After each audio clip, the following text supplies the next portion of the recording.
Hello, आपका स्वागत है आपके अपने यूट्यूब चैनल में।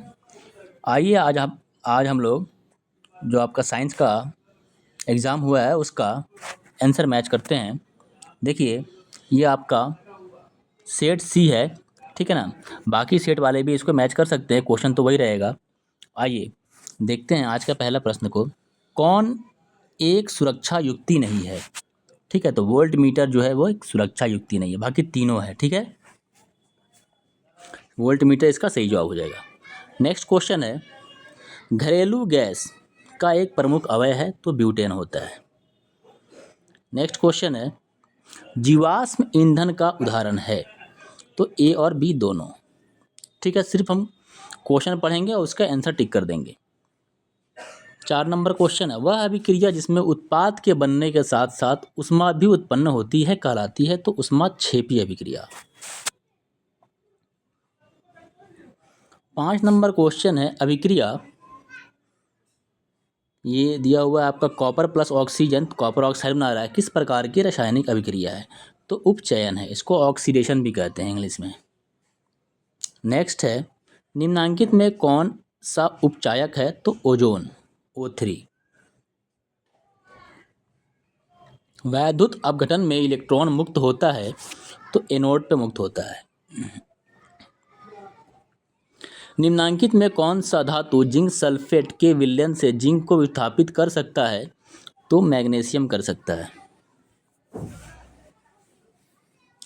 ठीक है, गुरुत्वानुवर्तन का एक उदाहरण है, ठीक है ना, जियोट्रैपिज्म का क्या है? आपकी जड़ की वृद्धि।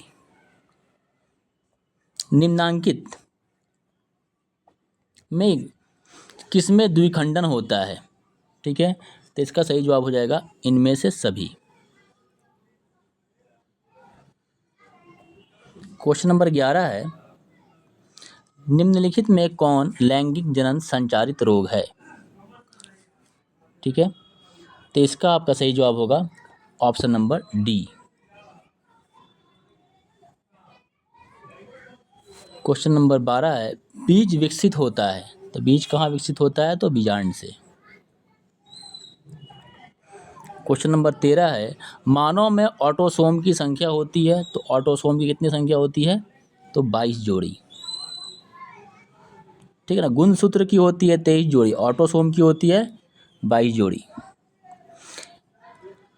अगला क्वेश्चन है, निम्नांकित में कौन एक जैव अनिम्नीकरणीय पदार्थ है? ठीक है, तो DDT।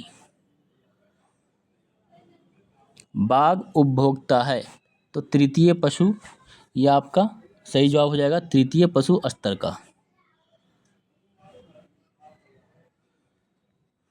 क्वेश्चन नंबर 16 है, निम्नलिखित में कौन एक अपघटक है? तो इसका सही जवाब होगा ऑप्शन नंबर सी, बैक्टीरिया। आहार नाल के किस भाग में पाचन क्रिया पूर्ण होती है? तो इसका सही जवाब हो जाएगा ऑप्शन नंबर डी। मृत जीवी का आपका उदाहरण कौन सा हो जाएगा? मृत जीवी का उदाहरण है गोबर छत्ता, मृत जीवी। ठीक है ना। नेक्स्ट क्वेश्चन है आपका, पित्त रस किससे संचित होता है, मतलब किससे ये सेक्रेटेड होता है? तो ये आपका हो जाएगा यकृत से। ठीक है ना, काफ़ी बार ये क्वेश्चन पूछा हुआ है। मत्स्य का मुख्य श्वसन अंग क्या है? ठीक है, तो इसका सही जवाब हो जाएगा ऑप्शन नंबर डी, गिल्स। कोशिकीय ईंधन किसे कहा जाता है? तो ग्लूकोज को। किण्वन क्रिया पाई जाती है तो किण्वन किसमें पाया जाता है आपका? तो ईस्ट में। रक्त क्या है? तो रक्त एक क्या है आपका? संयोजी उत्तक है। मानव हृदय किस तंत्र का भाग है? तो ये आपका किसका भाग होता है? तो परिवहन का। ठीक है, परिवहन का भाग होता है। निम्नलिखित में किस संयोजन द्वारा प्रतिरोध का मान बढ़ता है? जो प्रतिरोध का मान बढ़ता है श्रेणी क्रम में, समांतर क्रम में आपका घट जाता है। धातु में आवेश वाहक होते हैं, तो आवेश वाहक कौन होते हैं आपके? इलेक्ट्रॉन होता है और प्रोटॉन, न्यूट्रॉन, और इनमें से कोई नहीं। ठीक है, तो इसका सही जवाब हो जाएगा आपका आवेश वाहक होते हैं। ठीक है ना, मतलब चार्ज कैरियर, तो इलेक्ट्रॉन होते हैं चार्ज कैरियर। शुद्ध जल किस प्रकार का चालक होता है? तो शुद्ध जल जो होता है वो आपका क्या होता है? ये आपका कुचालक होगा। ठीक है ना, शुद्ध जल लिख दिया ना तो ये आपका कुचालक हो जाएगा, क्योंकि इसमें कोई भी आयन नहीं होता है। निम्नलिखित में कौन सा सर्वाधिक सुचालक है? तो सबसे ज़्यादा आपका सुचालक जो होगा वो चांदी होता है। विद्युत धारा के चुंबकीय प्रभाव की खोज किसने की? तो ऑरस्टेड ने की। फ्लेमिंग के बाएं हाथ के नियम में मध्य उंगली क्या दर्शाती है? तो मध्य उंगली जो है आपकी दर्शाती है चालक में विद्युत धारा की दिशा। ठीक है, ये आपका पूछ रहा है कि आवृत्ति का क्या होता है। इंडिया में आवृत्ति जो होती है 50 हर्ट्ज होती है, वही आपका यहाँ बताना है। एक फ्यूज का गलनांक होना चाहिए, तो उसका गलनांक क्या होना चाहिए? तो कम होना चाहिए फ्यूज का गलनांक। क्वेश्चन नंबर 33 है, निम्नलिखित में कौन पौधे में जल संवाहक उत्तक होते हैं? तो जाइलम। वृक्क का प्रधान कार्य क्या होता है?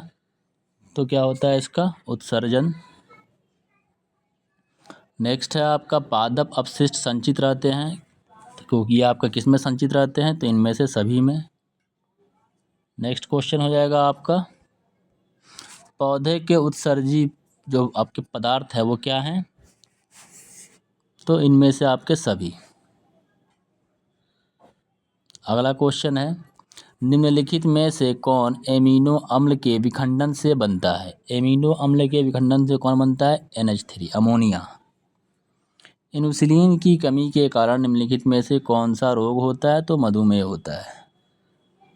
निम्नलिखित में कौन एक प्रत्यावर्ती क्रिया का उदाहरण है?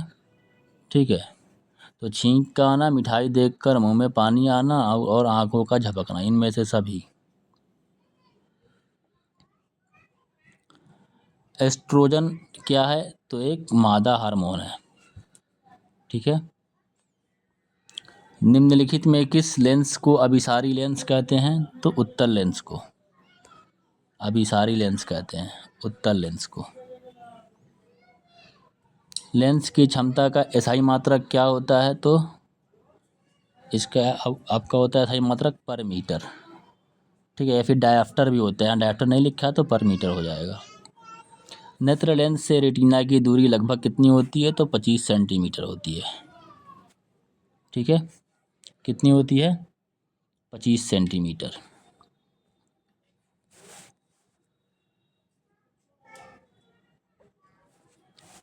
क्वेश्चन नंबर 44, मानव नेत्र में किस प्रकार का लेंस पाया जाता है?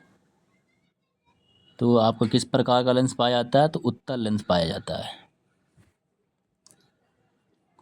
निम्नलिखित में से कौन सा लेंस निकट दृष्टि दोष को ठीक करने के लिए उपयोग किया जाता है? तो क्या उपयोग किया जाता है? तो आपका अवतल लेंस। वायुमंडल में प्रकाश के किस वर्ण का प्रतिकरण सबसे कम होता है? तो ये होता है आपका लाल रंग का। कांच के प्रिज्म में किस रंग का विचलन न्यूनतम होता है? तो किसका होता है? यह आपके लाल रंग का होता है। किस उपकरण में धन और ऋण के चिन्ह नहीं होते हैं? तो किस में नहीं होती है? आपकी परिनालिका में। ठीक है, परिनालिका में नहीं होती है। आपतन कोण परावर्तन कोण के बराबर होता है परावर्तन के नियम के अनुसार। समतल दर्पण द्वारा बना प्रतिबिंब होता है, समतल दर्पण द्वारा बना जो प्रतिबिंब होता है वह कैसा होता है? वह आपका होता है वास्तविक नहीं होता, यह आपका होता है आभासी होता है। ठीक है, समतल दर्पण के द्वारा जो बना प्रतिबिंब होता है आभासी प्रतिबिंब होता है। जो आप अपना आईना में फ़ोटो देखते हैं वही तो आपका समतल दर्पण है, तो वास्तविक तो होगा नहीं, इसलिए आपका आभासी प्रतिबिंब होता है ये question number 51, pin hole camera में निम्नलिखित में से क्या बनता है? तो आपका प्रतिबिंब बनता है। नेक्स्ट क्वेश्चन है, यदि आपतन कोण 45 डिग्री हो तो परावर्तित किरण एवं अभिलंब के बीच का जो कोण होगा वो कितना होगा? वह भी आपका 45 डिग्री होगा, क्योंकि आपतन कोण और परावर्तन कोण दोनों बराबर होते हैं। निम्नलिखित में कौन सा प्रकाश के लिए अपेक्षाकृत सघन माध्यम है?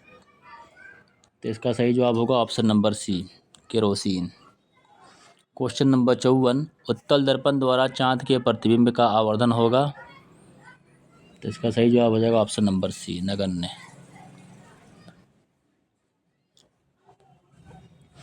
क्वेश्चन नंबर 55, ठीक है, प्रकाश की चाल सबसे अधिक होती है तो निर्वात में। क्वेश्चन नंबर 56 है, प्रकाश तंतु में प्रकाश में होता है, प्रकाश तंतु में प्रकाश में होता है, तो इसका आपका सही जवाब हो जाएगा ऑप्शन नंबर ए, पूर्ण आंतरिक परावर्तन। क्वेश्चन नंबर 57, संगमरमर का रासायनिक सूत्र कैल्शियम कार्बोनेट। निम्नांकित में कौन प्रबल अम्ल है? तो इनमें से सभी, ठीक है। कौन विलयन नीले लिटमस को लाल में कर देता है? तो पीएच मान क्या होगा? ठीक है, तो इसका पीएच मान जो होगा वो क्या होगा? 5 होगा, ठीक है, क्योंकि एसिड करता है और एसिड का जो पीएच मान होता है वो 7 से कम होता है, तो ये 7 से कम तो एक ही ऑप्शन है ना, 5।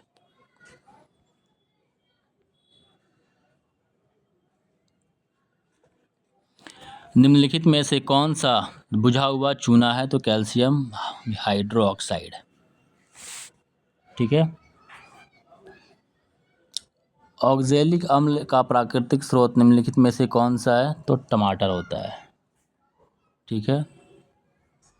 निम्नलिखित में से कौन अधातु है? तो कार्बन क्या है आपका? अधातु है।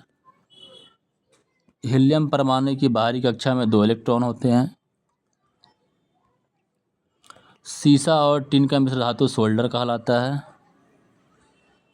आवर्त सारणी का समूह 18 का तत्व होता है तो हीलियम है। बोरोन का परमाणु भार क्या होता है? बोरोन जो होता है 5, 5 11 हो जाएगा इसका। ग्लोबल वार्मिंग के लिए कौन सा गैस उत्तरदायी है? तो CO2। बहुत आसान क्वेश्चन है ये। चिपको आंदोलन किसके नेतृत्व में प्रारंभ किया गया था? तो सुंदरलाल बहुगुणा के, ठीक है। इसका आपका सही जवाब क्या हो जाएगा? बी और सी, ठीक है, और चंडी प्रसाद भट्ट, दोनों के रीजन में, ठीक है ना। पृथ्वी पर ऊर्जा का मुख्य स्रोत निम्नलिखित में से कौन सा होगा? तो आपका पृथ्वी पर ऊर्जा का स्रोत जो सूर्य का प्रकाश होता है। कट्टा किस राज्य की जल संग्रह व्यवस्था होता है? तो क्या हो जाएगा इसका सही जवाब? Option number B, Karnataka. सौर सेल में किसका उपयोग होता है? तो सौर सेल में आपका उपयोग होता है सिलिकॉन का होता है, ठीक है, सिलिकॉन का। अमीबा अपना भोजन ग्रहण करता है तो कूटपात के द्वारा।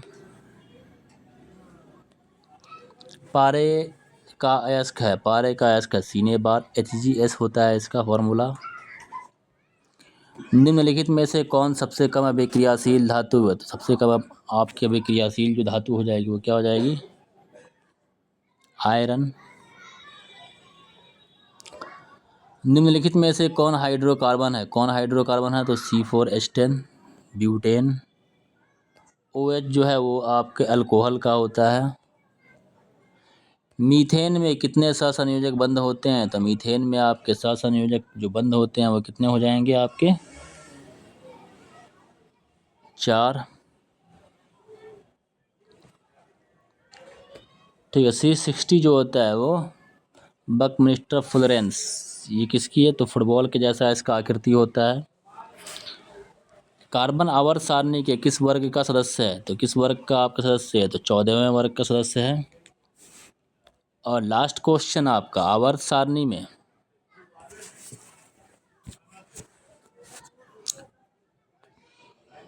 लास्ट क्वेश्चन है आपका, आवर्त सारणी में कार्बन आवर्त के किस वर्ग का सदस्य है? ये आवर्त सारणी में कितने आवर्त होते हैं? तो आवर्त जो होते हैं वो आपके 7 होते हैं। ठीक है, अगर आपको वीडियो पसंद आया तो आप वीडियो को लाइक करें। फिर मिलते हैं हम अगली वीडियो में।